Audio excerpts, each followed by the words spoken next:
supernatural forces of malevolent evil are seeking to bring the Earth to its knees.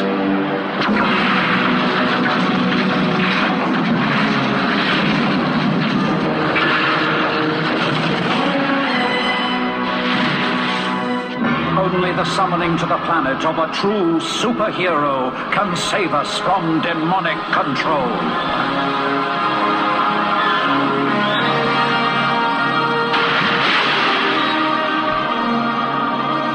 Supergirl. Leave this place and do no harm. Destroy her!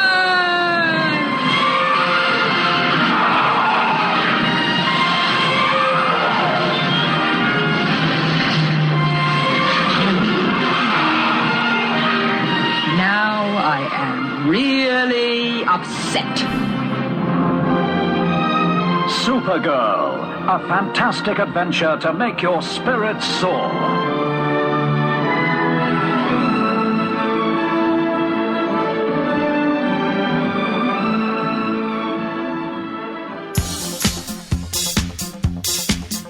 Welcome back to the show, everybody. Welcome back, guys. Hello, listeners out there. Hello. Boys and girls, my name is Pete. And I'm Scott. And these are the movies that made us gay. Yay! We got a really fun one today. We do. We've got a really great show. We've got a wonderful guest. This movie was a doozy. Oh my goodness. Oh, it's pretty insane. I love it. Yeah, but it's really good. Scott, why don't you talk a little bit about what we just saw? So we watched 1984's Supergirl with our friend Brian Boskind. Hello. Yay! Welcome to the show. Thank you. Welcome to the show. So we just saw a screening of Supergirl yesterday morning. Yes. At the Vista. Okay, so yeah, we saw this yesterday morning at the Vista here in Los Angeles, and kind of being trapped in a movie theater, having to focus on it all the way through in one sitting was something that most people don't have to do when they're streaming movies at home. And it's kind of refreshing to be able to do that for a movie like this, because you don't have the distractions of your second screen and, getting up to go get a snack or whatever. But it was a lot better than I remember it being. You can be nuanced, focused. Yeah. For sure. And there's a lot of nuance in this movie. Yeah. It was fun to see how certain scenes that are a little more campier played in front of a crowd too. Yes, for sure. And also, I think just in particular, the crowd that sought out Supergirl to see in a movie theater was very specific. These were movie lovers. These were people that loved this movie, and so and some kids.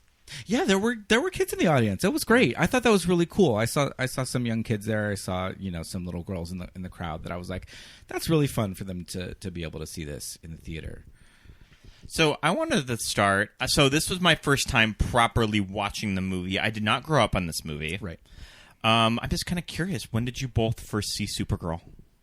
I saw it when it came out because I had been a big Superman the movie and, of course, Christopher Reeve fan. Yeah. From that. So it was interesting, knowing that, anticipating that there was going to be a new character in that franchise. Do you remember where you saw it? I saw it in Baltimore, in a little movie theater in Towson, Maryland. Okay. What about you, Pete? I also saw it in the theater with my sister, and I believe our dad took us. I have a memory of it being at the drive-in, but that could just be a false memory that I'm making up. But I do remember seeing it in the theater. I was probably about 6 years old. It was released November 21st, 1984. Yeah. So, but I remember seeing it then, and I also loved Superman. I loved Christopher Reeve. I always thought, just in my head, just historically, when people ask, how long did you know you were gay? And I'm like, well, yeah, I saw Superman as a little kid. And he's very dreamy. I mean, there was something about Christopher Reeve. We eventually have to do the original Superman on this show, too. There was just... To me, that was just something that I knew, that I looked at him and it was, yes, he was Superman and he was a superhero and I was a very small child, but it was more than just what other little boys saw. Christopher Reeve in the 70s was definitely a dreamboat. Yeah. And this is from the director of Somewhere in Time, right? Yes. Which I've never seen. Another have you heavily seen, romantic movie. Have you yeah. seen Somewhere in Time? Oh, yeah. Yeah, I've never seen it. I know it has a big gay cult following behind it. Well, again, it's got your dreamboat in Yep. there with Jane Seymour, who Yeah. still looks like she always did, Yeah, and she looks and a amazing. wonderful John Barry score. And anyway, you can see where he's got a good roster of films to enter this with. So Yeah, for kind sure. of going into that, the tone of this movie is interesting because it's a very soft, delicate tone. Would you agree? I would. I know, as they said in the Q&A too, that the approach of I think there was a fine line on being able to make it a little more delicate and softer to contrast it so that it wasn't just like you were watching another version of Superman. Sure. Yeah. But then also be able to show that she was a much younger character Okay, becoming the yeah. hero Right. too. Right. Because there is a lot of that, like, wide-eyed, she doesn't have Clark's history on Earth. Clark grew Right. up here, so he's pretty much, for all intents and purposes, Yeah, a it's kind of a human trial by American. fire experience Yeah. on being on Earth. Yeah. Dealing with school, which I thought that their takes on school with like the miserable teachers Oh, and we'll- the miserable dean. Oh, we'll get into that. Yeah. We have a lot to say about Okay. all of the all of the school scenes. So okay, so we should probably begin on this planet. These are sort of refugees from Krypton. Yes. This is like a makeshift planet. It's not a planet. It's like a like floating a mall fragment. in space. It looks like a mall. Yeah.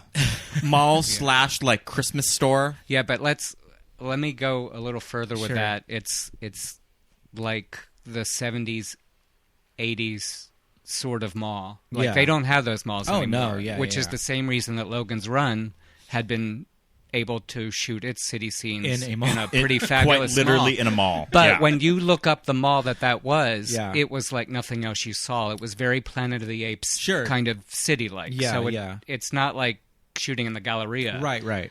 That's back when architecture and art, anyway. So Had like these organic was a very- shapes. Yeah. It's very Lothlorien from Lord of the Rings. So, but I have questions about this strange city existing in inner space.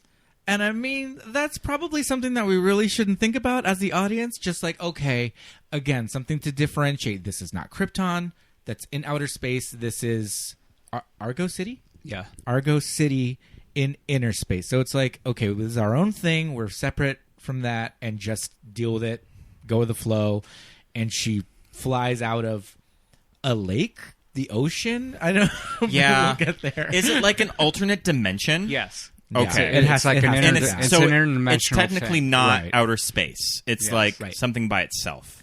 Oh, it's inner space. Okay.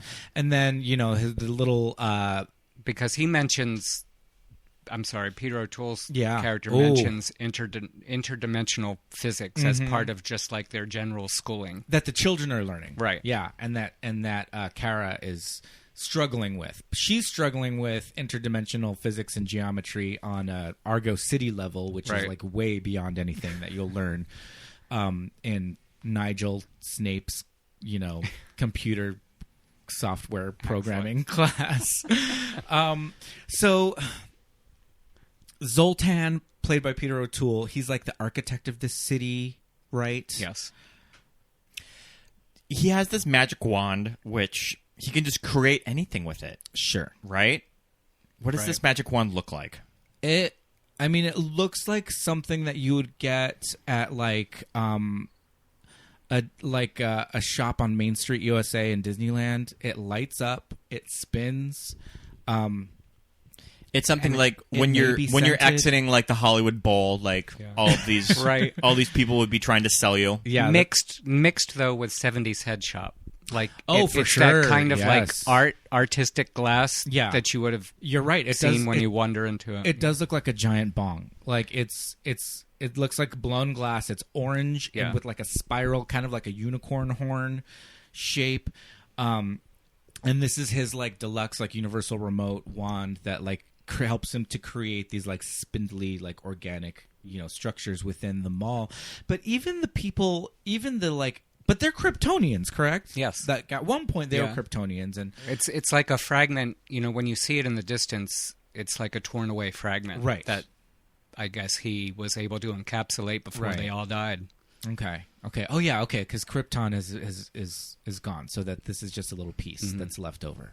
Makes much more sense when you say it that way, right? Yeah. Because Krypton exploded. It sort of looks like the ivory tower from the Neverending Story. Very that. Yeah. Very that. And just to remind you also, that this was shot at Pinewood Studios, so the kind of known for their extravagant James Bond sets and everything like that, and so stages. It just also makes sense in these big, weird, multi-leveled sets. Yeah, that they were able to get like 3 stories high, for all of this. I mean, there was something known as the Bond set. Well, yeah. In Pinewood, and this was probably on the Bond set. Yeah. The wardrobe in Argo City is kind of amazing, too. It is a little Logan's Run, but not quite the jumpsuit feel. What Peter O'Toole's wearing is crazy, too. He's wearing kind of like a Cliff Huxtable sweater, but it's just a little oversized. I like it. But kind of done by Klimt. Yeah. Oh, yeah. That very much Klimt inspired everything. Everything. The first shot, it's like shows some of the architecture and the walls and like wall coverings, and it was very Klimt. That's immediately the first thing. But it also kind of goes along with the lines of there's a real focus on art and imagination. Sure. In their discussions in the city. Yeah, that's true because she is like struggling with her interdimensional geometry, and he's like, "Oh, well, you're an artist." And artists usually have trouble with mathematics. So that's the thing. It's that we kind of learn right off the bat that Kara is not really like a superhero essentially, but she's a little bit more like soft, like you were saying. Like she's not that artists are soft by any means, but sensitive. That's it. And that's I what think we were always called. Yeah, exactly. Exactly. Yeah. So, this cast right off the bat, like they got Mia Farrow in this movie, dropped in one scene. Yeah. So do you think that Mia Farrow, they got her thinking it was going to be bigger and just budgetary reasons she's only in maybe 4 minutes of the movie? Yes, but there's also we happen to see the what they call the European cut, but there's even a longer director's cut. There was a lot more Argo City stuff, which I think just explained a lot of what we're only assuming right now. Right. Yeah. But again, as the introductory movie, in the same way Superman the movie set up a bunch of stars and cast to hopefully be repeated. Right. So I think they had that in mind for sure. Okay. Kind of surprised that they didn't reuse that Marlon Brando footage that he was paid like $1 million for. You think that Warner would just want to use that footage into the ground? Yeah. They paid so much money for it. Yeah.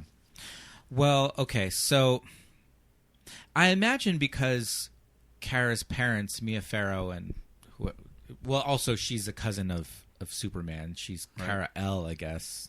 Her father's Zor-El. So maybe they're kind of a little higher up in the in the standing of things. Yeah, in Argo City. That's why they have direct access to. Is it Zoltar or Zoltan? I keep forgetting. Zoltar.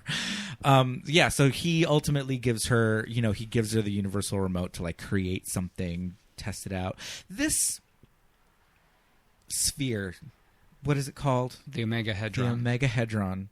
The MacGuffin of this movie. Right? I'm not really quite sure what it does. Wow. It powers the city? It powers the city, and I was, as an adult now in retrospect with it all, it's like, he talks about using it to create art. Mm-hmm. He's borrowed it to create art. So it sets up at the beginning that obviously it can feed on your mental imagery. Okay. And so probably the engineers of the city guide it for it being a power source. Right. So that when it falls into the hands later of this group of kind of like loser witches. Right. The human viewpoint is that it's magic when it's really advanced technology feeding on their mind. Okay. That makes a lot of sense. And the circumstances of how Kara gets blown into space is pretty... Do we want to talk about that? Well, okay, so Zoltar has built, I'm assuming, this small ship so that he can leave Argo City and just do some exploring on his own. Right. Because he's just, I don't know, has he grown tired of living there, or is he just ready to, Right. Yeah. Well, it also kind of sets up like when an artist reaches there, he says, there's so many things in my mind and no place to do them and everything. Yeah. And they do talk a little bit about how the thing he built is specifically done to withstand the pressures of going from one dimension to another. Right. Right. Right. And then to your point of Krypton not being anywhere near Earth originally, I was just going to remind you that in the previous Superman movies, the whole reason that kryptonite is able to be used against him is those fragments after years had made their way to Earth. Right. And so to, I guess, Argo City on its floating fragment. Interesting. All right. Well, I mean, it's this. I felt like at the beginning the stakes weren't super high because they're not cutting back and forth to the city. Well, you're talking about throughout the movie. Yeah. So Argo City, because the Omegahedron? Yes. Oh, the Omegahedron or Hedron. You say potatoes. Right. Because it's been lost to Omega City, and that's its power source, that eventually their power will dim, as Mia Farrow says. And they have a few days. Yeah. How long is Kara on Earth? Is it a few days? It's just a few days. And the whole time we never... I mean, what are they going to do if they cut back to Argo City? Just kind of show them, like, wasting away? It's just really dark. Yeah, but we just kind of forget about Argo City after a while, or I don't know. Right. Like, if she'd even look at a picture or some sort of holographic image of her parent. Right, yeah. It would have added to that danger. Yeah, pull something out of her wallet like Marty McFly. I wanted to say I had looked up, and Peter O'Toole's character mentions that it's one of two power sources for the city. I remember the other one is the Alpha Hedron. Oh. So I'm guessing that in a longer, more explanatory version of the script, it may have even mentioned the separate functions of these two things. But anyway, somebody somewhere thought to name the other one. Okay. Yeah, I mean, it would only make sense if this is the Omega. Right. So Kara... She gets, like, sucked into space, in, like, inner space. No, she jumps into his little machine. Oh, yeah. She gets sucked in because she cut out the little dragonfly that she created through the universal remote bong. It's really thin walls. The dragonfly cuts out. Which he refers to as the veil. The veil. Will pierce the veil of the city. The saran wrap that's covering the outside of Argo City. Protecting it from inner space. Yeah, so he closes it. Yeah, because she gets in her little, like, Mork and Mindy pod. Right. Yeah. And she goes to Earth. Which is presumably what Zoltar was going to use to find the Omega himself. Mm-hmm. But he was ready to just go to the Phantom Zone. He was like, well, this is my fault. I'm going to the Phantom Zone. Sorry. Because he created it. Yeah. He was just like, it was kind of weird. But while they're having this conversation, Kara kind of like sneaks off, jumps in his little ship, and is just like, I'll find it. Is the suit in the ship? When you see it, kind of opened it's got like sides like a flower, and it's opened. There's a bunch of red, blue, and yellow material in there. Yeah, which like is a shower which curtain. is the same thing they did in Superman the movie. Yeah. You can just see that stuff laying in there. It's this material that's kind of like it just looks like a cellophane-y kind of material that's in the pod. So I'm believe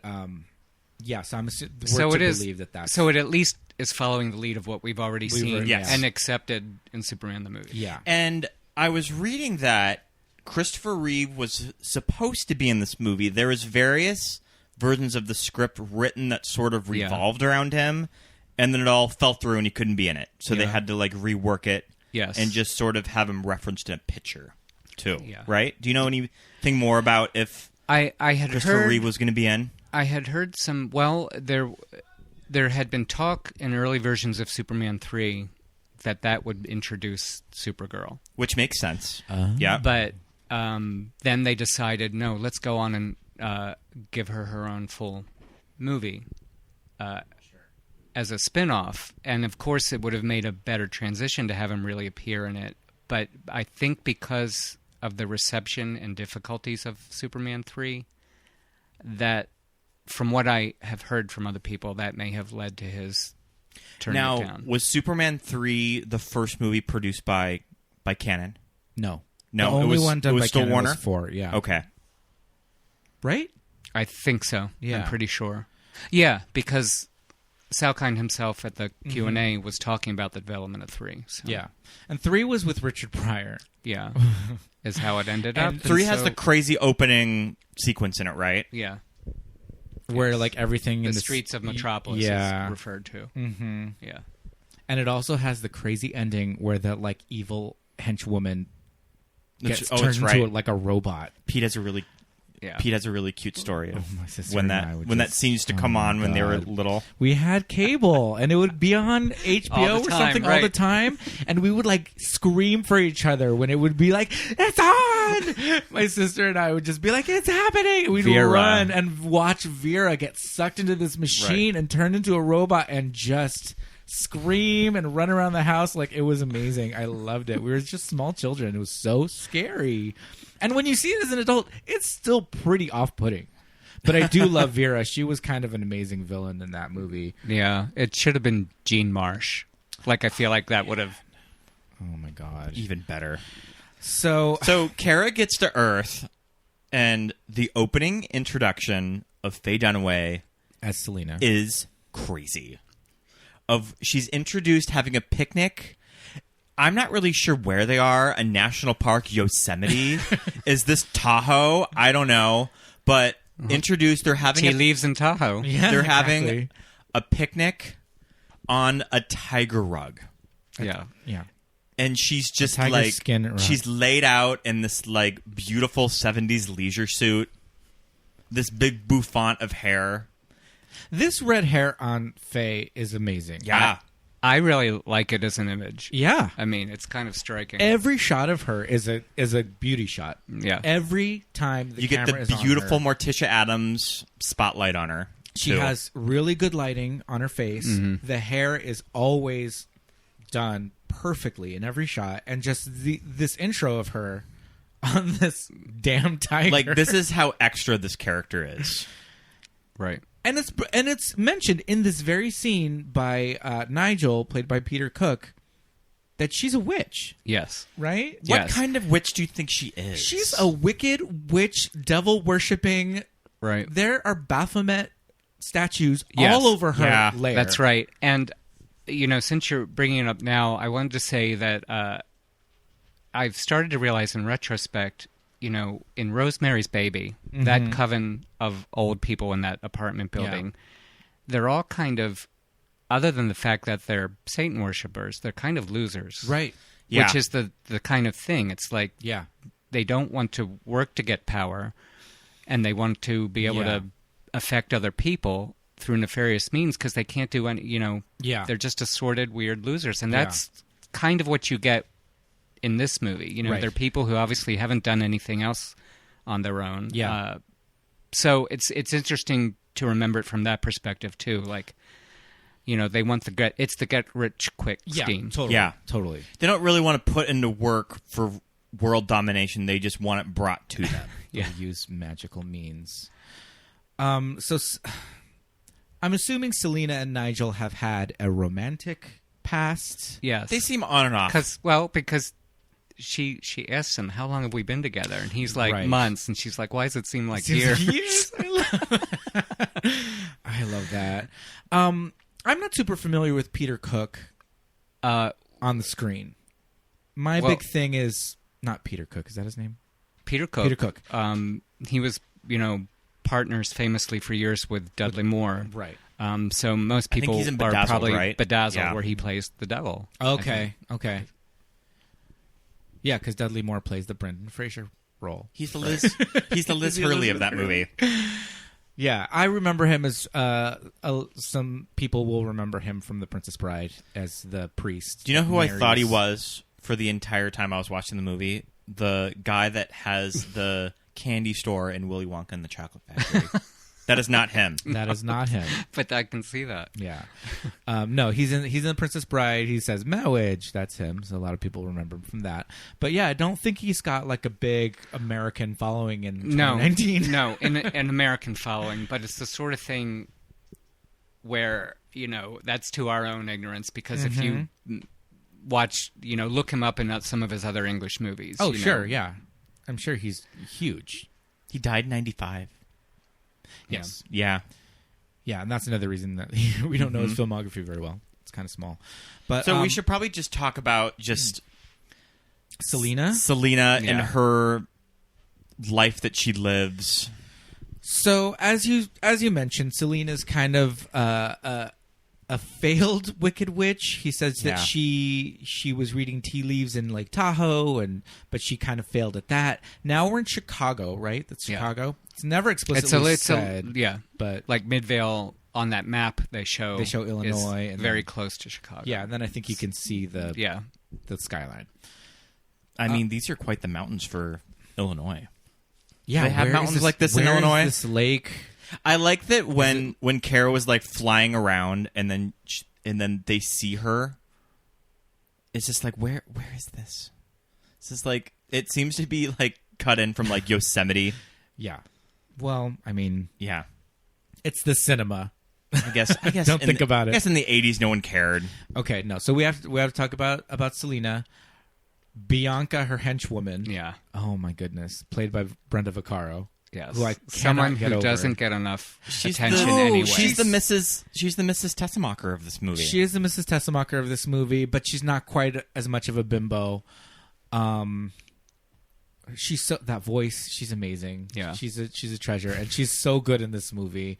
Her first appearance. Is it her first shot where she comes out on the train? Yeah. Okay. Well, we have to set up that Selena's. It's not just her like evil lair. It is her home. Right. They talk about paying rent. They talk about and the light bill. The light bill. It is I'm assuming an abandoned carnival. Yeah. And they're in the like haunted house ride. Right. Essentially. They're in the dark ride. I don't know if they own the entire abandoned amusement park. Do you think they do? Because they talk about trespassing. They talk about trespassing. Yeah. They talk about, the DWP and the energy bills and all of that. Which also goes along the lines of, again, Yeah.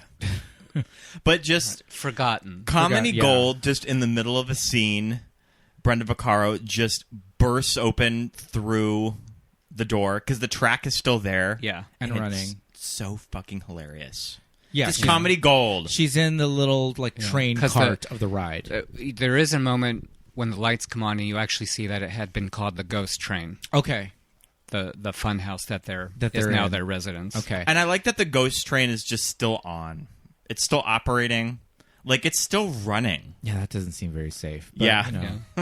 Well, but that's how she can zip back and forth with a cocktail and get a cocktail and go someplace, Yeah. And the crazy thing that I was mentioning to Scott earlier today is that this movie is 1984, and people have certain images and ideas about time periods in the 80s. But Brenda Vaccaro is this woman of the 80s that I remember that a lot of people don't really associate with that time. She looks like my mother and my aunts did in the 80s. She had this short hair, kind of a little bit of an updo, but short. And then she would wear these like jumpsuits and I don't know, a lot of jersey dresses, like a jersey knit kind of like a t-shirt material of these like pantsuits, but that short hair, that like Joyce DeWitt kind of like, I don't know, like she just looked to me like she looked like an 80s woman to me, and I can't get enough of Bianca in this movie. Is Bianca a witch? I don't. Or does she just think associate with Selena and she's trying to... She's just sort of a clinger on her. I mean, I guess in as much as any members of a coven... Right, okay. All are, or no. There's almost like an apprentice aspect to her, too, But she's so funny, and their interactions together are great because even though she's like a henchwoman and she's kind of below Selena, she still gives it to her. Yeah, they still like she'll fully throw it back at her. Yeah, and it's again we had the advantage of seeing an extended cut of this than what people got in the theatrical release, which has more of that interplay where she's kind of dishing it back. She's almost like the ground. She's the one who keeps track of the bills, right? Yeah, and, she seemed like she's keeping this place afloat while Selena's off to like figure out bigger picture things, I guess. Yeah. But I have a little bit of where. Well, okay. We should go back and mention that the Omega Hedron just kind of literally falls into Selena's lap. It falls into some dip. Pate. Yeah. I love how awkwardly whenever they put this orb in people's hands, whether it be like Faye Dunaway or they had to get it to or spin. like Helen Slater, they're just sort of positioning it like on camera. They're like holding it in the palm of their hand. Well, it's a physical, it's a practical effect. Right. Yeah. That it's revolving and kind of floating in their hands. Yeah. So So they probably had to hold something between their fingers. Yeah. To get it to look like it's kind of floating and to get that spin going. So you can't really move your hand or hold it naturally. Right. And then to get the effect, you also probably had to angle it at the camera so you wouldn't see the stem. Because it's illuminated, too. Yes. So it's lit and spinning in their hand. Yeah, so there's probably a wire coming out of the bottom, coming out of the back of your hand. So there's probably a lot of like maneuvering to get it into the shot. But it is a little awkward because their hands are completely flat palm with this thing in it. And that's the thing you kind of think about. It's the charm of this movie that everything is in camera. Like the wand. Well, the flying ballet. Oh my goodness. The flying. All the wire work. All the flying stuff looks really good in this movie. I think it holds up. It really does. You never saw Christopher Reeve do anything like Helen Slater did in this movie. And it was really Helen Slater doing it. And you could tell. And that is one of the real shames of the U.S. theatrical cut. Is all of that out? You don't really see it? It was very chopped up. Oh, man. The whole beginning where she stumbles at first and then, opens the flower with her heat vision from a bud and into light, starts to float off the ground. That was all cut. So it was very truncated. Yeah. And then, of course, when we would see it a million times on cable TV, as a kid, I didn't understand pan and scan and all that. Oh, yeah. When you get to see it, her making the full loops in a single shot. Those are great. It was very sophisticated. Yeah, those are really good. And kind of where the Superman movies went, didn't they cut a lot of costs and the effects and the flying stuff just looked cheaper and cheaper? I mean, in the Superman movies. Yeah, in the Superman movies I'm talking about. Yeah. Part 4, they were really... Part 4, well... there's a specific, there's a specific problem because of the color of his suit and what they had used. They weren't using the old. There was a name for the method of front projection, and so anyway, that had a change and had to do with that. Sure, but it didn't reflect here in Supergirl. No, and when you were flying, you never saw any hint of a rig in her costume. No, the fabric never pinched up. I was trying to look and see if I could see wires that looked like they had kind of had to. Yeah, no, it was great. Either kind of put out with how they lit it, but it looked pretty seamless. Yeah. Even in the shot later on with the runaway tractor where she flies into like a tube. And like an old drainage pipe or something. Yeah, and she walks out as Linda. Yeah.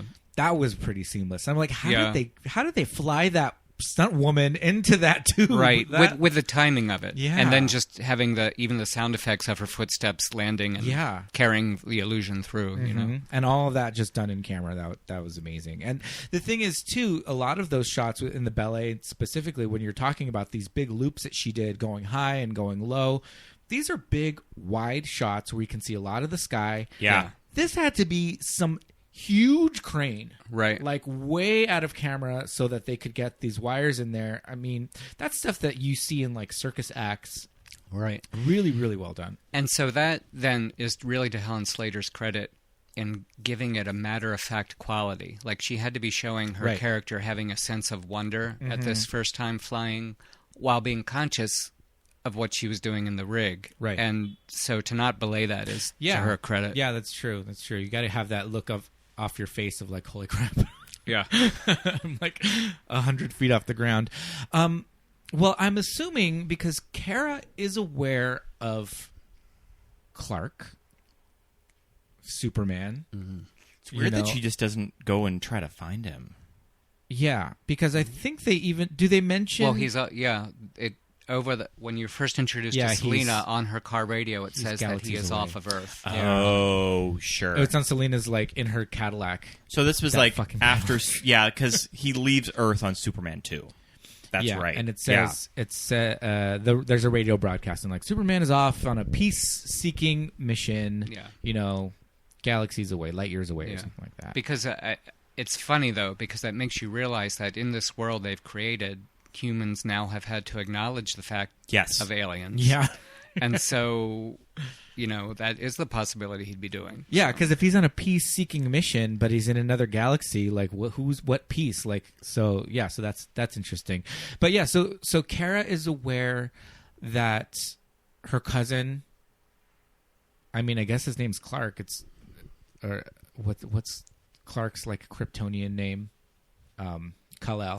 Her cousin Kal-El, lives on Earth. He is Superman. So I guess she's there also aware of the fact that Kryptonians on Earth have different abilities. Right. So and that's even mentioned by Mia Farrow early on.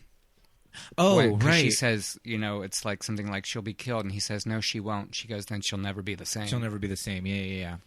So she's aware of these of the fact that she's Kryptonian, she's not from Earth, and Earth's yellow sun is like giving her all of these powers or whatever. So that's why she takes to flying so quickly, I guess. Now, isn't the whole... Well, maybe that was just introduced in the Zack Snyder movie. Isn't it essentially like a thing with gravity? That they can just jump?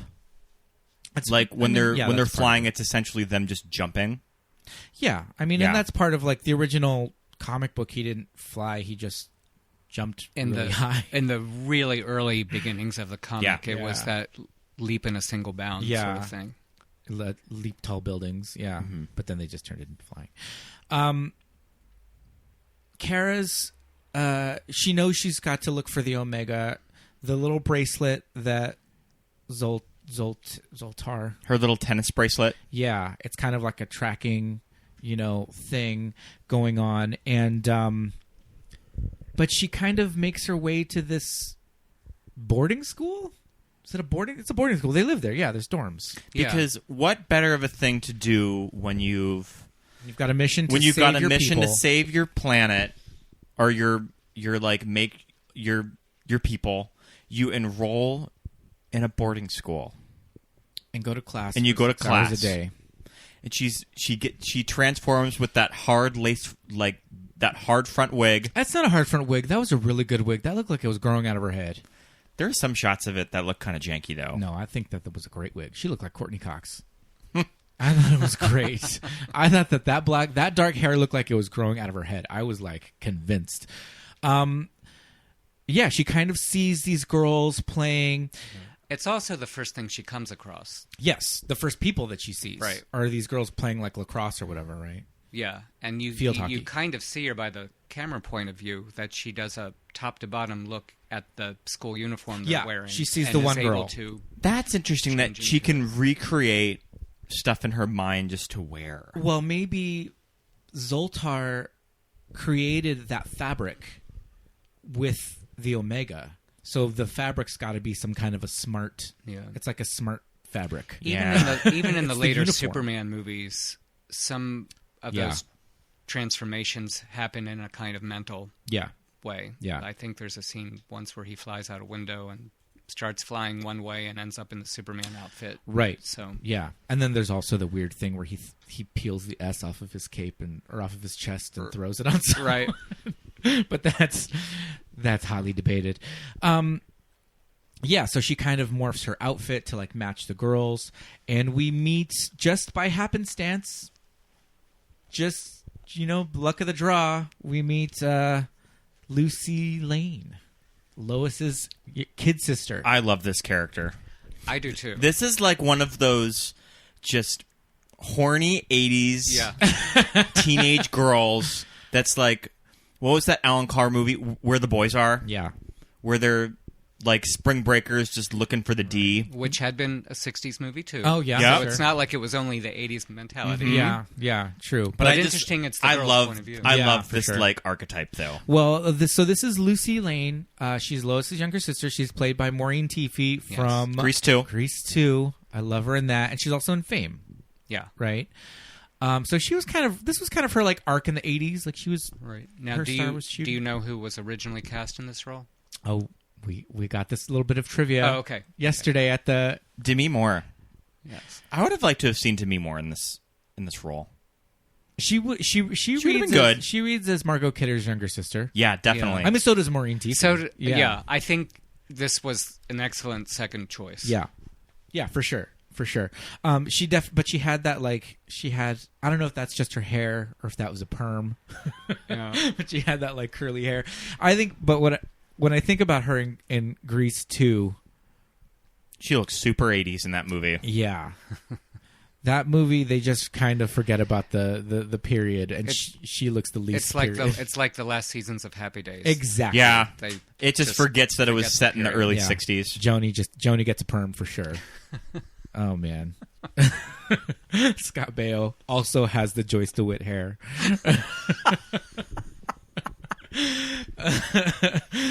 Look it up, people.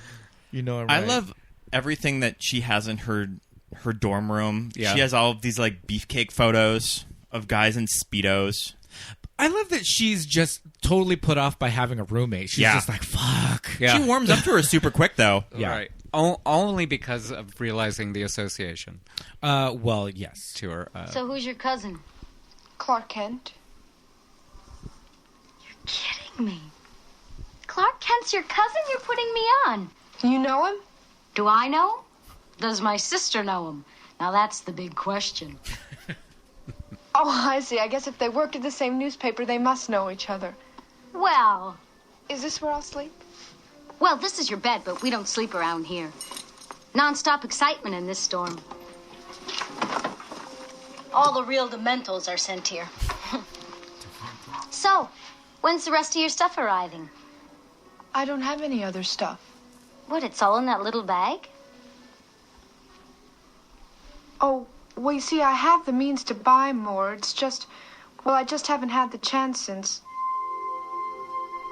This is where she sees the poster of Superman. Where she sees the publicity still. Is that a photograph? It almost looks like a painting or like an illustration. It was actually a poster that was out at the time. Oh. Do you know him? Superman? Sure.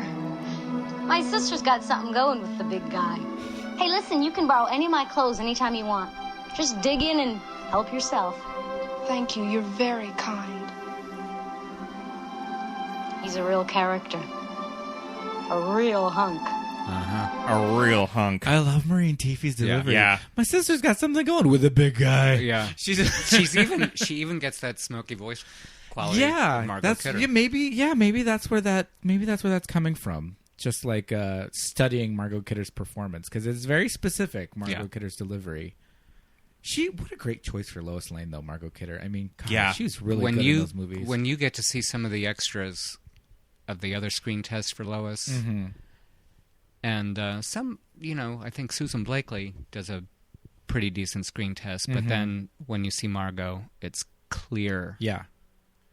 It's like when you see the screen tests for Star Wars and you see all the girls that read for Princess Leia, and then they cut to Carrie, and you're just like, oh well, yeah.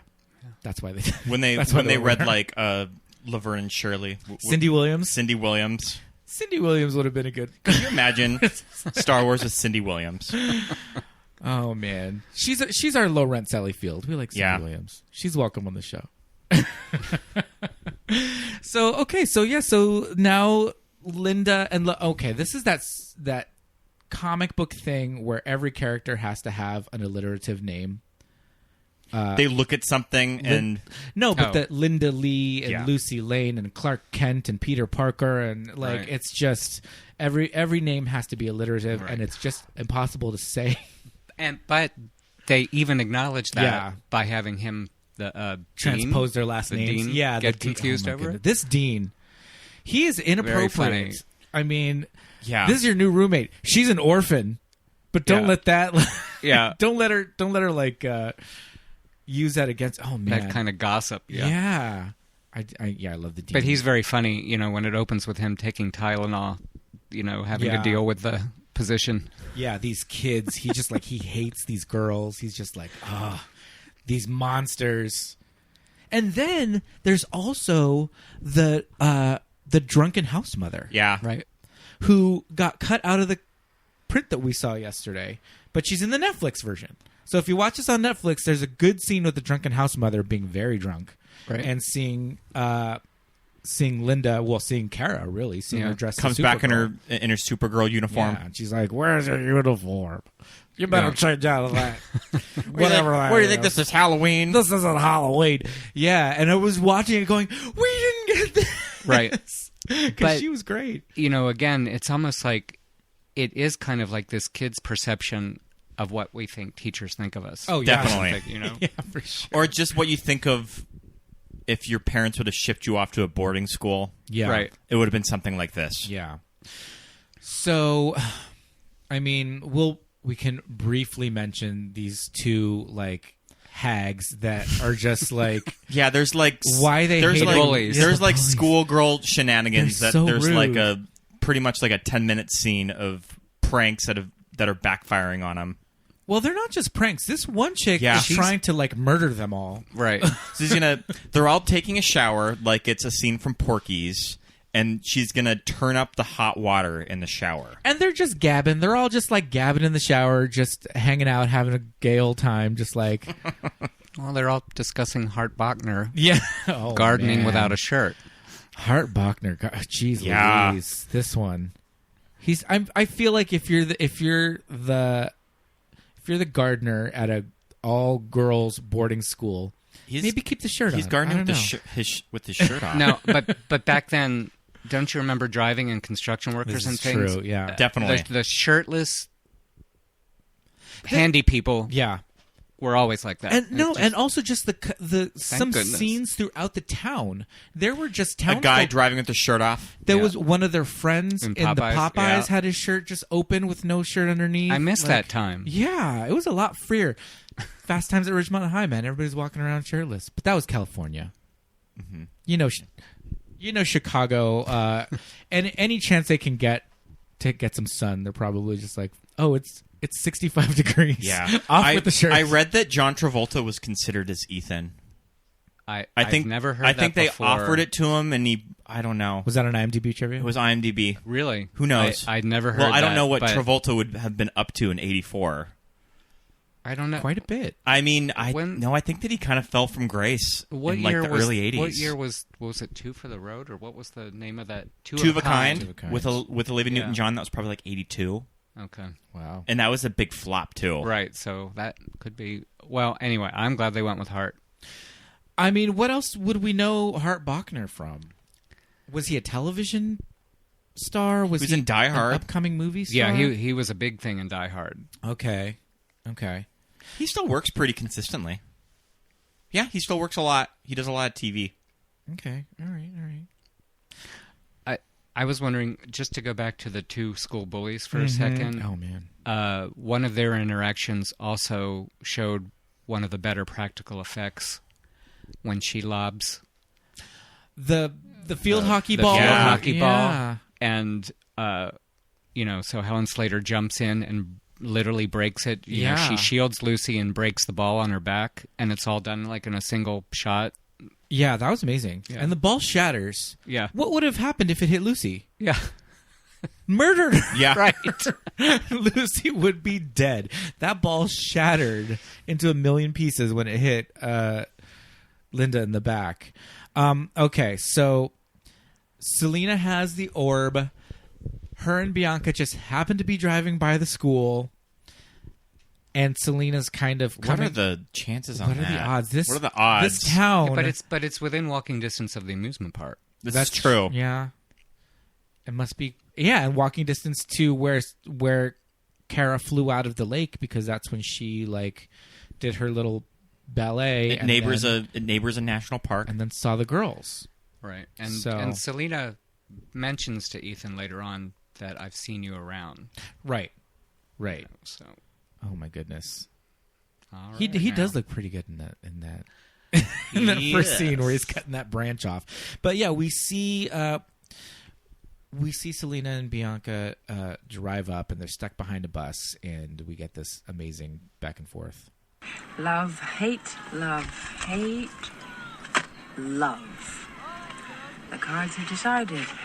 People will do anything for love. They'll jump off cliffs for love. They'll drown themselves like lemmings. So, I'll make everybody love me. Oh, no chance. You're an awful person, honey, remember? Forget it. Use your imagination, Pinhead. That's what magic is all about. Pinhead, I love it. So her plan is to make everybody love her so she can dominate the world. Just gonna rule the like world. Most politicians. Sure, as a queen. Yeah. Yeah, it is pretty much just like most politicians. Oh, man. But I guess this is how she gets her stormtroopers at the end? Her, like, motorcycle riding... Not only that, but she mentions during that weird party inside the haunted funhouse that all those people in the coven, she's like, these are going to be my foot soldiers. Right. Oh, that's right. That's where she... Yeah, she has... That's what all the... Oh, my goodness. That party is amazing. Yeah. I love that Selena's look when she's at her most, like, wicked. She's always wearing, like, very, like, Asian-inspired, like, robes and... Yeah. Her hair is up. So, and always in a kind of ancient arts sort of way. Yeah. But I also... It might be a good point. One of the things I wanted to bring up is, Faye gets a lot of flack for this, and I just don't understand it because... I love at the same time that she has her big, grand, wicked moments, she still reverts back to, oh, wait a minute, what's that spell? And puts on her little horn-rimmed glasses and flips through a book. She's like reading her, it's almost like a cookbook. Right. She's reading it and she's making stuff in her Right, cauldron. and in those moments, she has no pride. She puts on her little glasses and reads. Yeah. She'll pluck a spider off the web in order to It's do like the a spell. beautifully layered performance. And it's one of those things that what she's doing is crazy, but like Mommy Dearest, she's so committed. Like, she is, like, in this role 110%. Absolutely. She is, like, giving it all. And even at the end, when she's had this weird symbiosis with the Omega Hedron and is at her most powerful, even her glasses are now these, like, fabulous horn-rimmed, gem-studded... They're like bejeweled. Yeah. So, I thought they changed. I wasn't sure. Yeah. But I just think it's an interesting trait that it isn't just all, like, people will lead you to believe, over-the-top delivery. She has these little moments of a person, It's her character in that sense is a little like Angela Lansbury in Bedknobs and Broomsticks. Yes. Like she's learning as she's going. And Brenda Vaccaro even mentions too, like the first showdown with Selena and Supergirl at the amusement park, where she kind of transports Ethan off the ride and into the bumper cars and all that.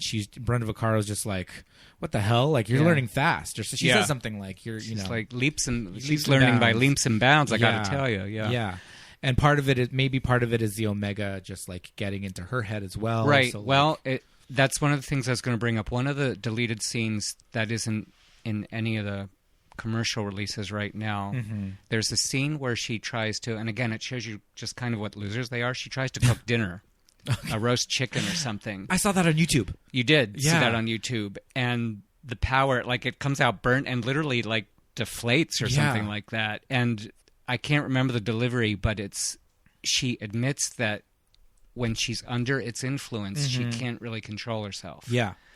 So it does just give you a little more insight that they're feeding off of each other. Right. Yeah. And the little box that she keeps it in, first off, it's just this little keeps changing. Yeah, it's just this little tiny, like, trinket box, but then it just keeps getting bigger. Yeah. But and as it's it a gets really bigger, bizarre sculpt, it's too. So it's weird. A kind of beautiful and demonic sculpt that keeps happening.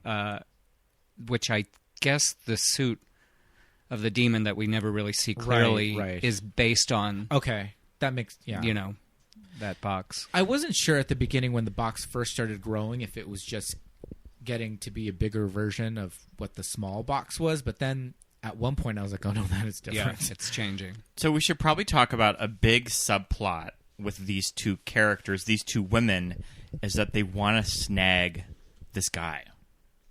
Yes.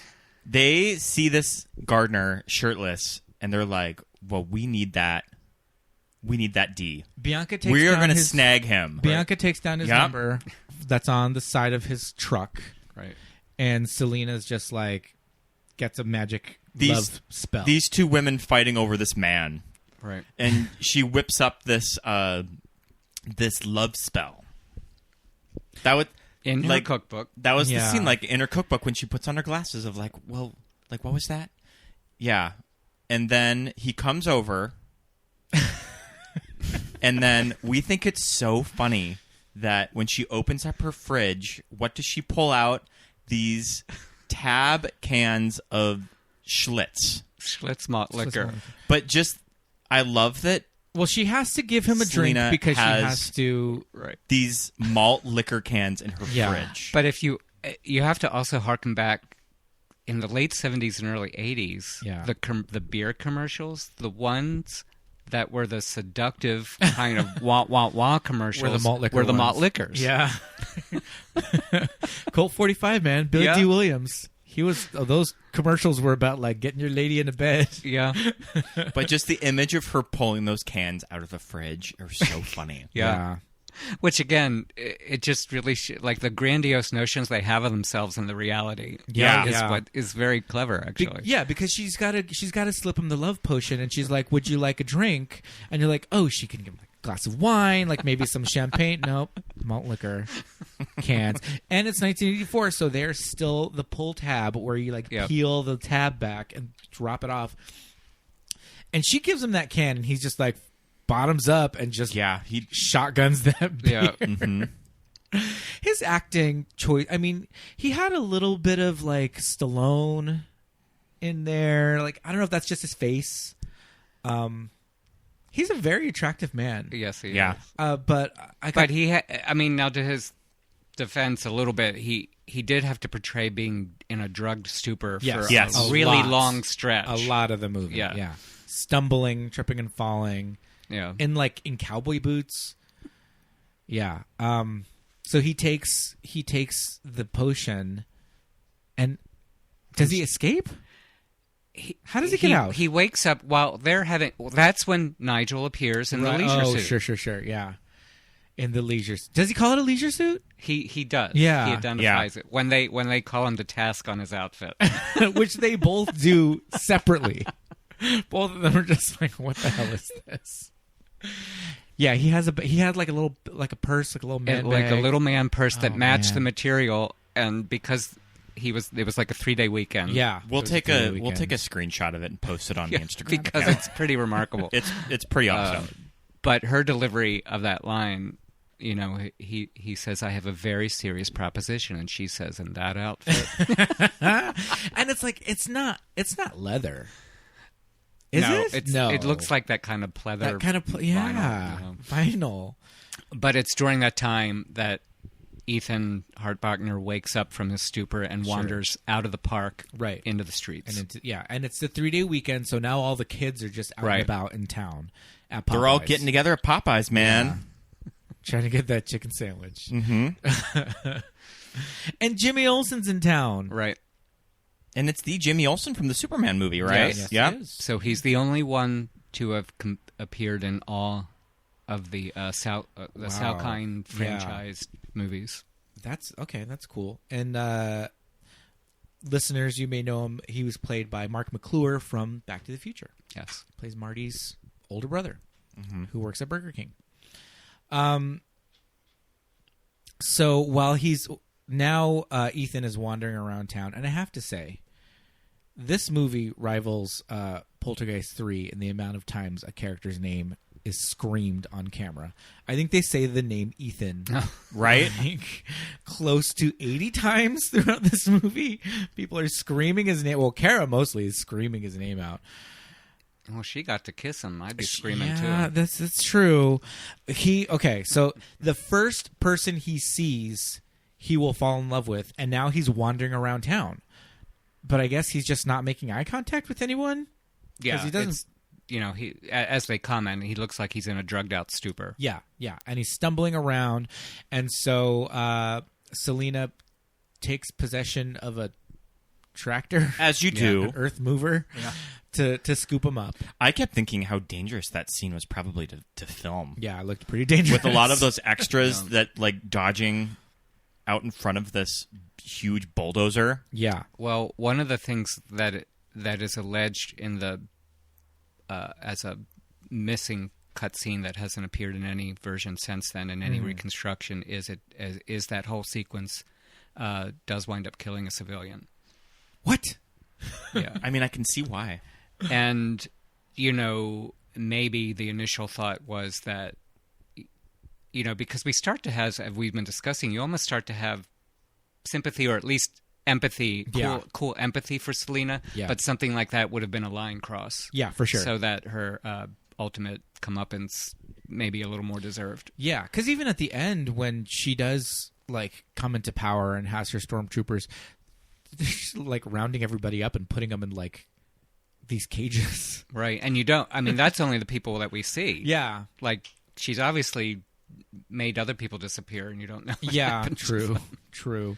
Well, eventually, Kara makes her way away from the kids and turns into Supergirl, saves Ethan, and he sees her and falls in love with her. My thoughts while I'm watching this movie are, the hero is now a female character. It's Supergirl.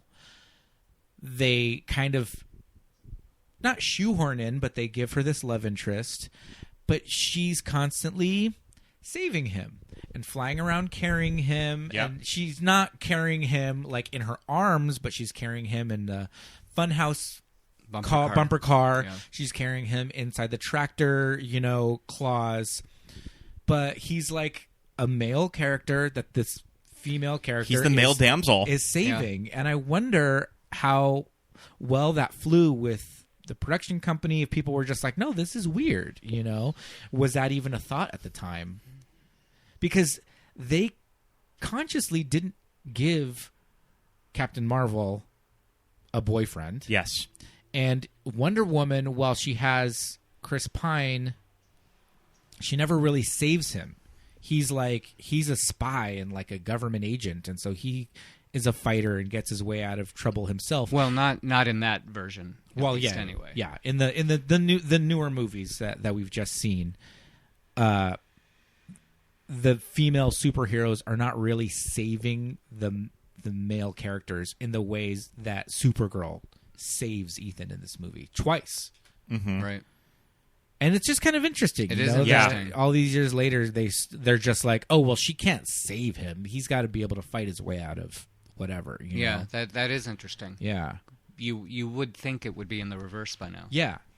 And I would have thought at the time they would have been like, no, she's not carrying him to safety. That's just weird. Yeah. Because that would kind of emasculate him, being knocked out. But he's incapacitated every time she saves him. Right.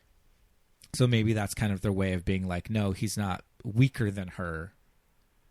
He's just knocked out. He's drugged. Yeah. Well, I mean, if we're gonna speculate on that, being actually a European production, like all the movies were, maybe those things weren't the bigger issue over there, sure. And they were really doing an exact counterpart to Superman's heroics. Yeah, interesting. All right. Well, yeah, so she saves him. He does end up being the first person that he sees, or I guess makes eye contact with. All right. There's no broken bones. I love that little nod to her X-ray vision. Oh, that's right. I love you. What did he say? What did he say? Look like I love you to me. No! No! You hits his with head. all my heart forever. Kept it in the take. Yeah. A bird of free and careless wing was I through many a smiling spring.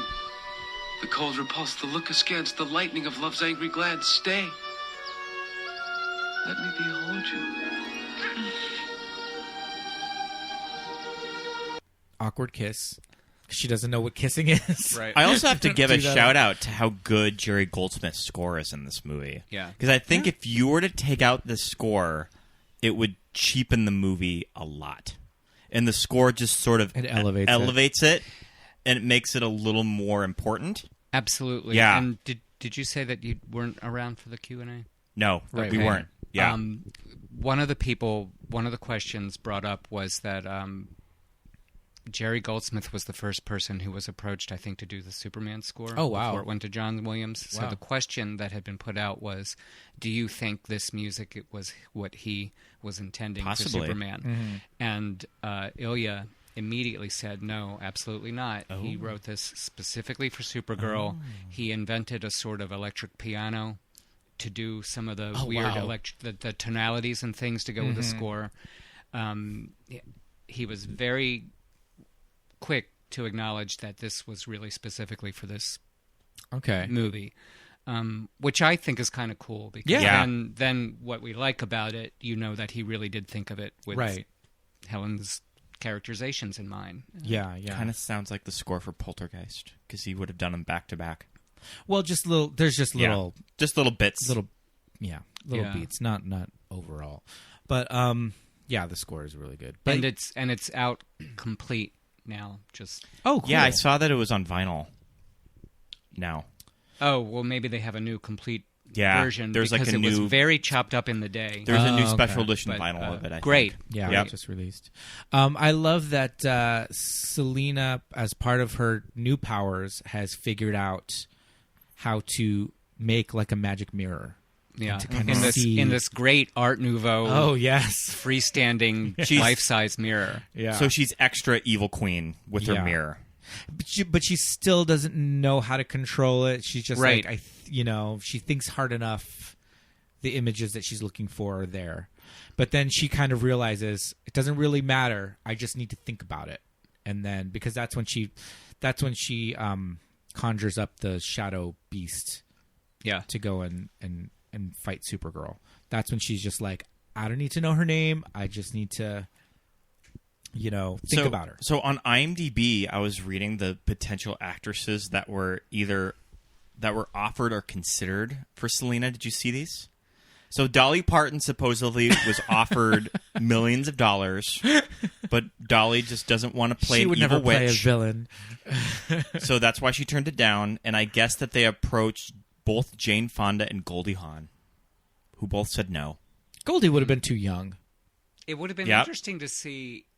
I would love to have seen Jane Fonda. Jane Fonda just would have let been good. loose Yeah. and have fun with something a little bit. Yeah, because Yeah, I she mean, could her have. career was pretty serious in the 80s, like Right. China Syndrome, Coming Home. Right, and This and would have been a maybe- good and break for that. Maybe she could have lent a slightly more sinister, serious bent to it. But it would have been interesting. Yeah. I mean, I think Faye was perfect. I do too. Yeah, Yeah. Faye's great. And it's one of those things, I mean, just to kind of talk a little bit about Faye Dunaway's personal life, it's kind of a bummer that she doesn't sort of appreciate or ride the campy fun of both this and her Joan Crawford. But I know that these are roles that you're probably not supposed to bring up with her if you ever are interviewing her. Right, but I can't help but think that we've, I'm going to say this, I don't know, like in our own community, I think we sometimes add a higher camp value to things than they actually have. Sure. And perpetuate it in a certain way. So I've noticed it with other actors and actresses that if something is initially looked at or criticized badly or looked at unfavorably, then they develop defense talk about them. Right. They are ready to be in defensive posture with it, if not all out like Faye, not having it mentioned. And so they don't even allow themselves people to look back at it now and appreciate it. By putting up those walls of you can't talk to me about those roles, now, as we're doing, who actually appreciate it, that doesn't get to be seen by them. So, which is a shame. Yeah, but Selena is amazing, and Yeah. like, you get when certain speeches that she gives, you kind of get that big Faye like delivery. Yeah, I mean that's what won her Oscar for Network. And I was going to say Were that moments just like this kind of speaks to how good she is in this role, giving it this nuance and these layers of just like, yes, I'm a wicked witch, but I'm learning, I'm trying to figure things out, and she gives it these layers and these things that you really feel, and you kind of right. And even her moments of being sexy. Yeah, like there's actually flat out lines, yeah. of like, your seeds, yes. in reference to what they're going to do with Ethan. Oh yeah, for sure. Yeah, for sure. And what are they going to do with Ethan? Is he just going to be like their houseboy that just hangs out around their lair, brings them drinks? Well, at the end, when they do have their like fortress on top of this mountain, he's dressed like Tony Montana, and he has like gold like chains and stuff. Yeah. He's just going to be her her mall. She's looking for offspring. Yeah, to take over the to world. Perpetuate this coven. I do, just speaking of her performance, I do have the little bit where she's conjuring the smoke monster, which it's another great back and forth with her and Brenda and Bianca. Yeah, She's a wimpy little thing. I don't even know why you care what she does anyway. Because nobody gets in my way. Why don't you just leave this poor kid alone and worry about the other one that flies? I worry about everything. It's my job. Stand back. Oh, come on now. She's just a teenager. What good is a sword if it's not unleashed? But she's a total zero. You don't even know her name. The naming of names is not necessary. I just concentrate on her face, and my shadow will do the rest. Your what? Power of shadow. Take shape. Look like a vicious dark star. Seek out that wretched young creature and destroy her wherever she are. Oh, God, that's awful. That's never going to work. Just reading her to filth as she's doing this. But it also shows too, Bianca is just like Bianca has good in her, she's trying to say like, listen, there's one that's maybe worth more your time than the zero that they keep calling. And it shows her, that they've probably been these kind of friends for a long time, and she's seeing the transformation that's happening to Selena, on a more serious level. Yeah, for sure. But I was going to say also, this is also a great practical sequence, that is almost like the Krell monster in Forbidden Planet. The invisible guise of it, and how it's all handled with the ground sinking and things being pushed out of the way. Yeah, I totally thought of Forbidden Planet when I was watching it. But it makes me feel like, does Bianca deserve to get banished to the Phantom Zone with Selena at the end? Is that what happens to Selena at the end? Yeah. Do they just go to the Phantom Zone? I think so. I think that's what happens. And there's a shot that's specifically that tornado going right to Bianca. Right, and she pulls out from the wall. Yeah. Okay, so what do we have left? We have to get to this like crazy mountain that. Yeah. So she just creates this mountain. I guess that sometimes her powers are a little fuzzy. Like, I don't quite know what she can do and what she can't do. So she just creates this mountain out of thin air. Then, right? Yeah. Right. The Omega does. Which everyone reacts to. It's everyone else realizes that too. But which I'll also say, Derek Meddings did the special effects in this. Is it a matte? No, it's a miniature. Oh, and so it looks good. He did the miniature work in just about all of those early James Bond movies. Okay. He started doing Jerry Anderson's Thunderbirds. Oh wow, Stingray, and some of those things. But the sophistication at this point, because it's even got he did something to make this kind of glistening waterfall coming down it, and it's this very Frank Lloyd Wright looking fortress on top of it. Not too far before this or after it, he did is it The Spy Who Loved Me, who had the big the underwater city that would rise up. Oh gosh, I think so. But he was able at that point to be able to like track over past live action onto his miniatures, as you see with the first appearance of this mountain. So it's really kind of remarkable. Yeah, it's something that they do where it's I think it's like floating up. It's like raised off the ground, so it's in the camera in the right angle. And it even appears to be behind the phone wires and things like that. So anyway, it's just believable.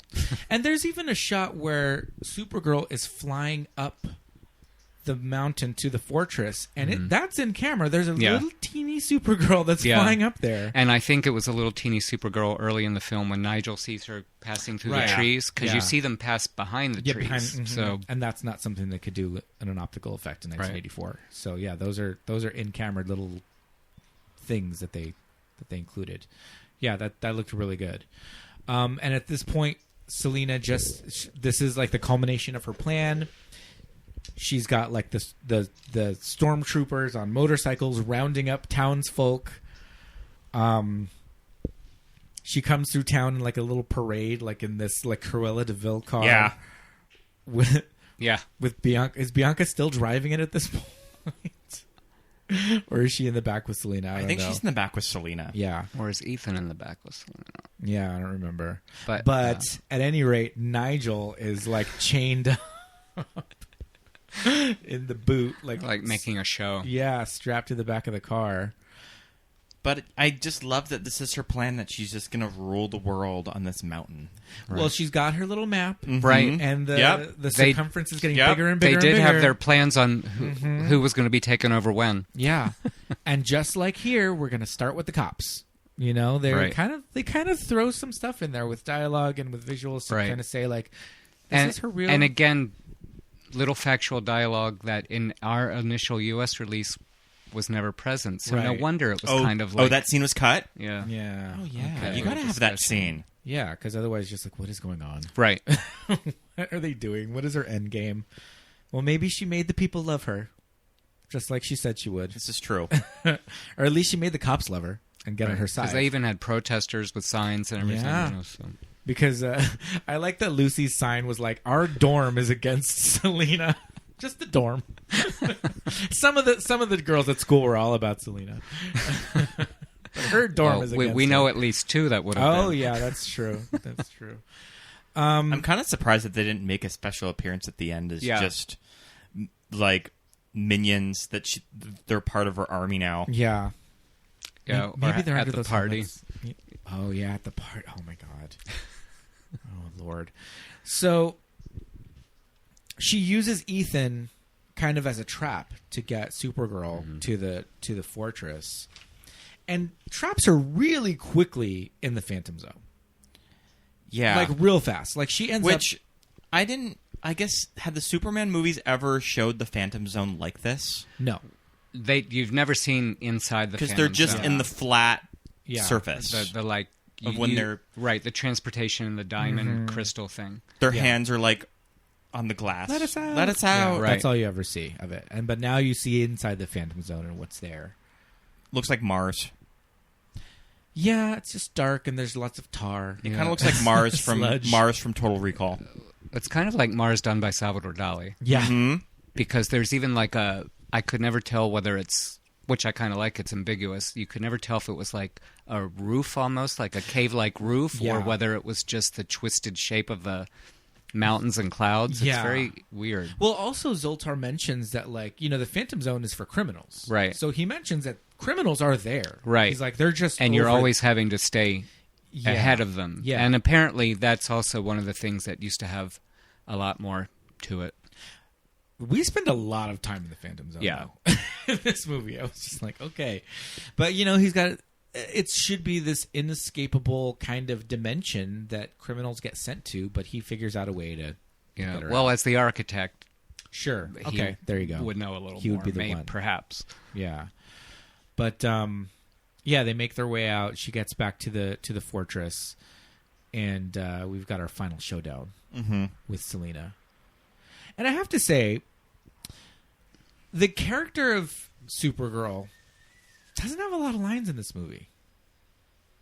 Like, I don't know. I feel like she doesn't have a lot. There's a lot going on. There's a lot going on around her, but when we do get to the final showdown and she kind of has her first interaction with Selena and she's finally like, all right, the game's up, like it's over. It's really the first time you see her like be tough. Yeah. And a lot of times she's gone on her like hero's journey. Yeah, too. But she has, she does have Lucy as her friend, but Lucy doesn't know that she's Supergirl. So a lot of the scenes, like the flying ballet at the beginning, she's alone and doesn't have anybody with her that knows she's Supergirl. So there's no dialogue. Yeah, she's not really talking to anyone. She's just kind of has that look of wonder on her face. Yeah, so there's not a lot of dialogue in those scenes, and even when she's fighting the Shadow Beast, it's just her and the shadow, so she's not talking to it. Right. I mean, I guess it's just the nature of her growth and experiencing things. Yeah. It's just you have to see her react to all of that, and maybe perhaps that's what, if the movie had done well and spawned a sequel. Right. Then you would have seen her stand her own and be a more verbal person. Yeah, true. So, kind of thinking about the reception of this movie, because it didn't do very well. And I know that it was shelved. It was originally funded by Warner, and then they sold it to TriStar. And TriStar, I know, kind of shelved it for a little bit, and they didn't give it that great of a release. But I'm kind of surprised this movie didn't do better. But I guess it was just audiences weren't used to a type of movie like this. And again, also as an audience, if the business heads, the theatrical people take it out of circulation sooner than we discover it, what are you going to do? Because I feel like it's a movie that the public probably should have liked at the time. And I feel like if they would have pushed it a little harder, it would have been a bigger hit, too. And I wonder, to your point, if that also kind of reflects on, was it a woman's attitude reflection? Right. Mm-hmm. Or was it really just, inherent? Yeah. Now, they didn't do that at first overseas. It did have its big, grand premieres and openings in a very high weekend, and they never gave it that promotion here. Okay. So. Interesting. And you have to give this movie a lot of credit, because I take it that we're kind of wrapping up with like our takeaways of this movie, right? Unless you wanted to hear the little bit with Supergirl and Selena from the very final. Oh, yes. Yeah. Play that. You've had your fun, Selena. The game is finished. Hardly. One false step, Bluebird. And even if you don't, your friends will get the point. Hey, no!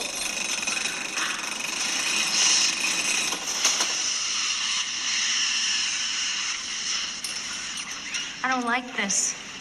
Don't worry, Lucy. Don't worry. I wouldn't if I were you. Well, you're not me.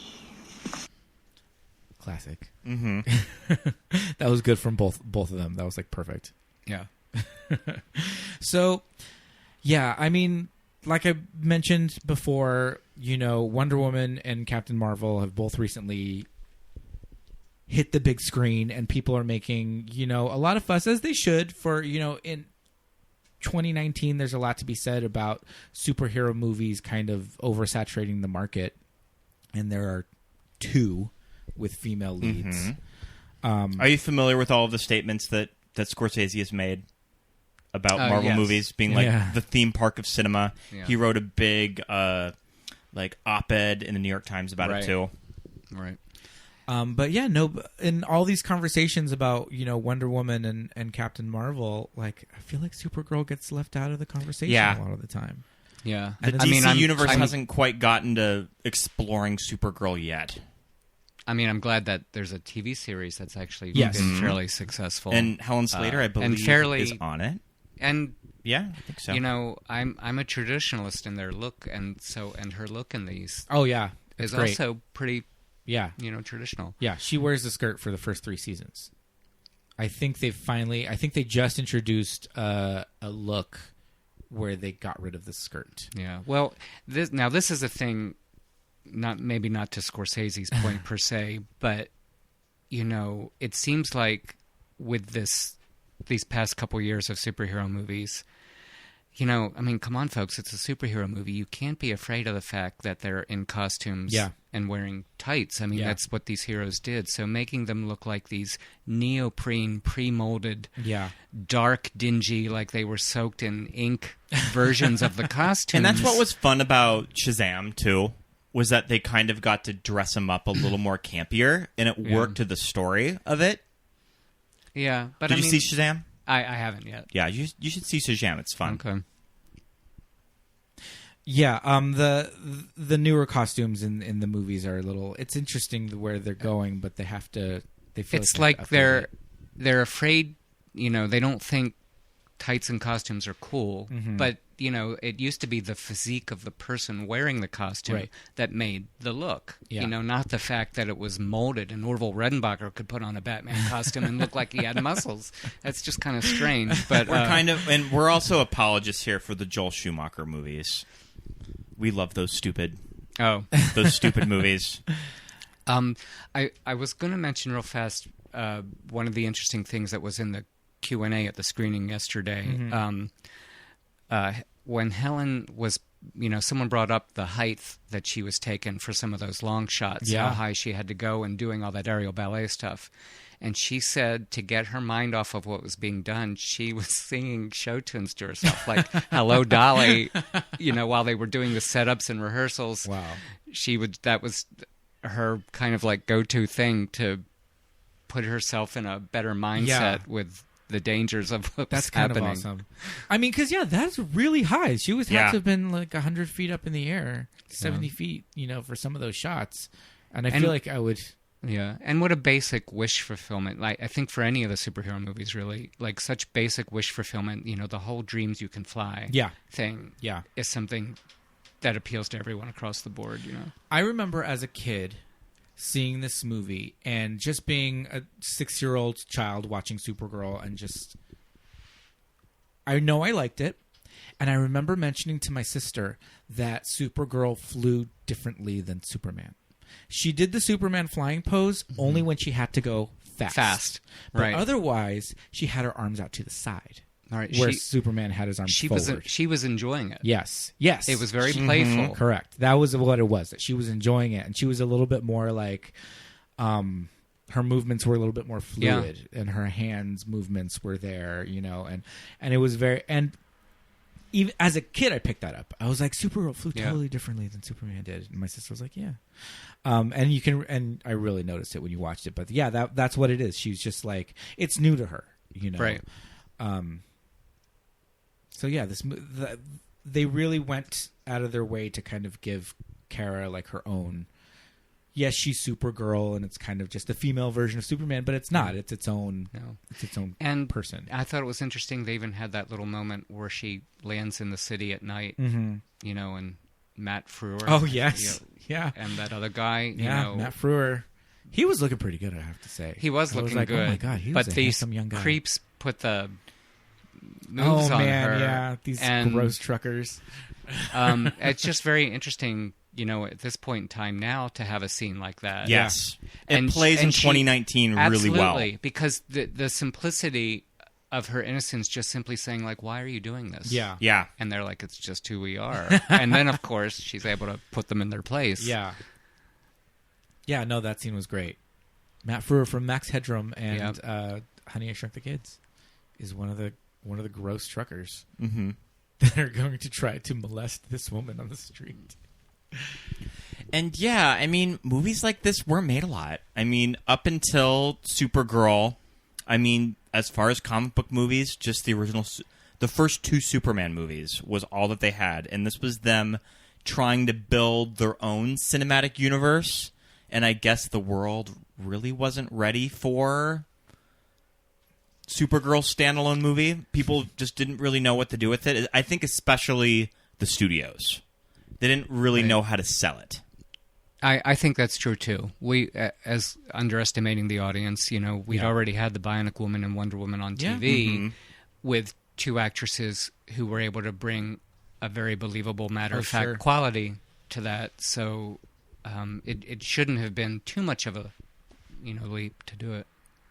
Yeah, it's interesting. And yeah, I was going to say, like, maybe it was just America just wasn't ready, like we were talking about, saving the male characters and all of that. But yeah, you're right. Wonder Woman and Bionic Woman had been on for years up to this point. It's really weird. It was just the studios just not giving enough credit to the audience of embracing it. Right.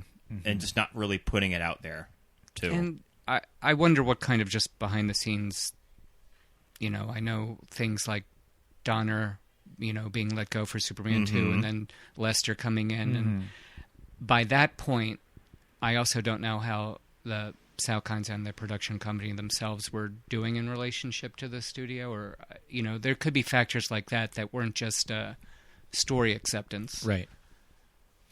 Interesting. Well, I mean, we have this movie. It's now on Netflix. We definitely recommend. Without Supergirl, we wouldn't have Black Widow, Captain Marvel, or Gal Gadot's Wonder Woman. Too. She Helen Slater forged that path. Yeah. And now all of those movies are very successful. Yeah, they are. Definitely. And Wonder Woman kind of gave the DC cinematic universe a huge facelift, too. Yeah, but I mean, I definitely recommend people watching it on Netflix. It is 2 hours long. Yeah, it's a movie from the 80s. They made them long back then. But it's definitely worth sitting through. There's a lot of really good stuff in there with these performances. Yeah. And production design, score, veteran actors. And an innocence to it. Yeah, it for sure. really does. Yeah. And I feel like they really didn't even have to go out of their way with the flying stuff to make it as unique as it is, because it's totally different than anything you see in 4 Superman movies. You don't see anything like what you see in this one. Yeah. And they could have just said, we got it. Donner cracked how to make flying look believable. We know how to do it. Let's do it in this one. But I feel like they really went out of their way to do this, to figure out this balletic. They tried to do something new with it. Circus, feel to it. Yeah, and, that really only a female character could do. Yeah, I think. Pull off. Yeah, you're right. So you can feel like there is a lot that they put into this movie to make it, really good, and it shows on screen, and it's definitely worth it. And to say nothing of the campier moments and the funny stuff and the really great performances by everybody involved. And that's one thing that I feel like in 2019 we can look back and appreciate the camp a little more too. So it makes it kind of stand out. That's why it's fun. And it was and written on purpose. Yes. Yeah. It's not like when something is perceived as camp as an unintentional side effect of it. Right, for sure. Yeah. Oh, they fully knew what they were doing. Yeah. Yeah. Especially when you have Faye in your villain lead. But yeah, I definitely recommend. Go check it out today. This was really fun. It was fun. Thank you so much. You did a really cool poster for the screening. Oh, thank you. Yeah, it's some really beautiful Thank work. you. We'll post an image in it and tag you in it. Okay. So if you're going to do that, I'll explain that. I wanted to have all 3 of Helen Slater's personas represented in the poster because she's able to be this young innocent in Argo City. She's Supergirl, of course, and then she has her student persona of Linda Lee. So they're all represented, and so is the flying ballet as the border around it. Nice. And then Faye and her Art Deco Klimt Earth Mother sorceress outfit. Yeah. Wow. Yeah, that final look at the end, that gown. Oh, it's amazing. And that the woman who designed that, Emma Porteous, I think is her name. She worked on the TV show, the second season of Space 1999. Oh, wow. So okay. Kind of doing wild out there things was in her arsenal by that point. That's cool. Yeah, we'll definitely post images of the poster on our Instagram because it's pretty beautiful. I was kind of blown away by it when I saw it yesterday. I was like, well, I've never seen that poster before, and well, there you go. Well, yeah, thanks so much for coming on the show. Thanks for having me. It was lots of fun. Does anybody have any final thoughts on Supergirl before we wrap it up? I want to just mention something that you mentioned to me about you personally. You told me when I first met you, you were an extra in Hairspray. Yes. Do you just briefly want to talk about that? I think that's kind of amazing. You were in John Waters' Hairspray at the end of it. I was all through it. I was a dancer in Hairspray. So on the Corny Collins show? Did you just like answer an ad? I love it. Were they had a huge cattle call, and my mom had been, as a teenager, won a twist contest on the Buddy Dean show, which the Corny the real Collins... Buddy Dean show? Because man. you're from Baltimore. Yes. That's amazing. And my grandmother, who used to be a June Taylor dancer, taught dance instruction on an episode of the Buddy Dean show. So it was a very weird full circle. Yeah. They had a huge cattle call, and that was basically just to see how we moved. And I didn't hear anything for months and thought nothing had happened. And then I got a call, and I was with a group of people in a dance studio, and the Solid Gold choreographers, I think his name is Ed Love, and his assistant Kiki, and it was elimination round dancing. They put on the old music, and we had to follow their steps and got tapped on the shoulder, and I survived 3 or 5 rounds of that, and then was a dancer in a lot of the scenes. So I know how to do the Madison and the pony and the shake your tail feather. I've seen young pictures of you. You were very cute, and you look like John Cusack now. You really look like John Cusack when you were young. Did you ever get mistaken for him? I did once. I did once in a restaurant. Okay. Yeah. Listeners, Brian looks kind of like John Cusack's brother. He looks like the 4th Cusack. Oh, and so growing up on the East Coast, not even knowing how I would eventually find my way out here to the West Coast, that was like, amazing to not only be in the John Waters movie, to dance all those great dances. And believe me, there's parts of Baltimore that are literal time warps. So that was really fun. That's really cool. Yeah, some of the dances that are in that movie, I had never. I mean, they're so not if popular. you do a podcast on that, there's actually some very interesting stories. Ooh. We'll do Hairspray eventually. We love it. Hairspray. We love John Waters, and we have yet to do a John Waters movie here. I know. We'll have to do Hairspray. I mean, that was the first mainstream John Waters movie, right? Yeah, it was his family movie. It was, and the fact that it had such true history behind it. Yeah. It was such a rare thing. All these different cities would have their own local programming and do things like that. I mean, I think the most common thing that people know is things like Bowling for Dollars or it's academic sort of shows. But local dance shows were the thing going on in different cities. We just did Girls Just Want to Have Fun on the podcast. Oh, really? Yeah. Talking about dance TV. Mm-hmm. I mean, I just remember American Bandstand and Soul Train, and growing up in Los Angeles, we had those, so we didn't really have anything local. Right. But I know that back in that day, it would have been Hullabaloo and which I think makes an appearance in Once Upon a Time in Hollywood. Oh, okay. It does, yeah. Mm-hmm. And there was another really big one who I'm having a brain fart, but yeah. So that was interesting. Wow. Well, we'll definitely have you back on for our Hairspray episode. All right, then. Thank you so much for coming on. Thanks for having amazing. Me. Thank you so much for listening, everybody. We'd love for you to subscribe and rate our podcast. When you are on iTunes, why don't you go ahead and... Give us 5 stars, please. 5 stars. And leave us a good rating if you like this show. You can follow us on social media. We are at Movies That Made Us Gay on Instagram and Facebook. You can also find us on Twitter at MTMUG-Pod. That's at Movies That Made Us Gay Pod. Thanks for listening, everybody. We'll be back next week. Bye. Bye.